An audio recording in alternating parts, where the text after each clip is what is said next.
სრული სიგიჟე უნდა გაგიზიარო, რაც AI სამყაროში ახლა ხდება, აი 2 დღის წინ ბაზარი გაუფასურდა რა, მარტო Nvidia-ს საბაზრო კაპიტალიზაცია $9 ტრილიონით შემცირდა. აი უბრალოდ წარმოიდგინეთ რა სიგიჟე არის ერთ დღეში ასეთი ვარდნა, რა ვიცი, მეგონი ისტორიაში არ ყოფილა ან ერთ-ერთი ყველაზე დიდი ვარდნა იქნება.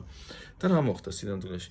ანუ ეს ChatGPT, Gemini და სხვადასხვა AI ტექნოლოგიები იმისათვის რომ აქამდე მოსულიყო $100 მილიონი დაიხარჯა. 100 მილიონი და Zuckerberg ამბობს რომ რაღაც $65 მილიარდი უნდა ჩადოს კიდე თავისი AI-ის განვითარებაში და მოგეთ აი სიგიჟე ხდება მსოფლიოში რა. და ამ დროს ჩინეთში ჩნდება სტარტაპი DeepSeek-ი, რომელიც ამბობს რომ რაღაც ეს დაჯდა რაღაც $6 მილიონ-მდე, რაღაც გიჟურ ციფრს ასახელებს რა, გიჟურად დაბალ ციფრს ასახელებს და ქმნის ისეთ ტექნოლოგიას, რომელიც ChatGPT-ის და მსგავს ტექნოლოგიებს არ ჩამოუვარდება და ფაქტურად იგივე შედეგის მიღწევას ახერხებს გაცილებით დაბალ ფასად, იმიტომ რომ სხვა ტექნოლოგიას იყენებს.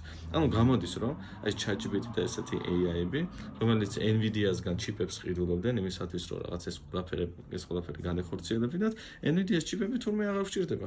შესაბამისად Nvidia-s ჩიპები თუ აღარ ვჭირდება ყოველ შემთხვევაში იმ მოცულობით, გამოდის რომ იმის ღირებულება ეცემა ბაზარზე სიგიჟე არის, ანუ წამოიდგეთ ინვესტორი რო იყო თქვენ და რო დაფიქრდეთ რა, რაღაც სტარტაპი ითხოვს რომ კიდე 100 მილიონი უფრო დიდი და ძლიერი გავხდები და ამ დროს ვიღაც სხვა ჩდება, ქმნის სტარტაპს, აი ეს რაღაც კაპიკებად და ამბობს რომ ჩემი იმაზე უკეთესია. აი სრული სიგიჟეა და მაგით არის რომ App Store-ში დაუნლოადებშიც გადაასრო უკვე DeepSeek-მა და ეხლა ეს დღეები რაღაც წარმოუდგენელი დაბნეულობა არის რა, შეიძლება რომ ითქვას, იმიტომ რომ ისეთი ტექნოლოგია მოიფიქრეს, რომელმაც გადმოატრიალა ყველაფერი რა, თავდაყირა დააყენა.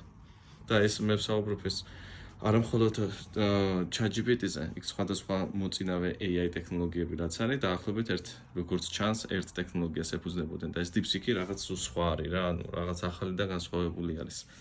მოკლედ თვალყური ადევნად გავამყევით, მე ვსაუბრობ no-code skill set-ის განვითარებაზე ჩემ ბლოგში და არ გამოტოვოთ სხვა საინტერესო ვიდეოები.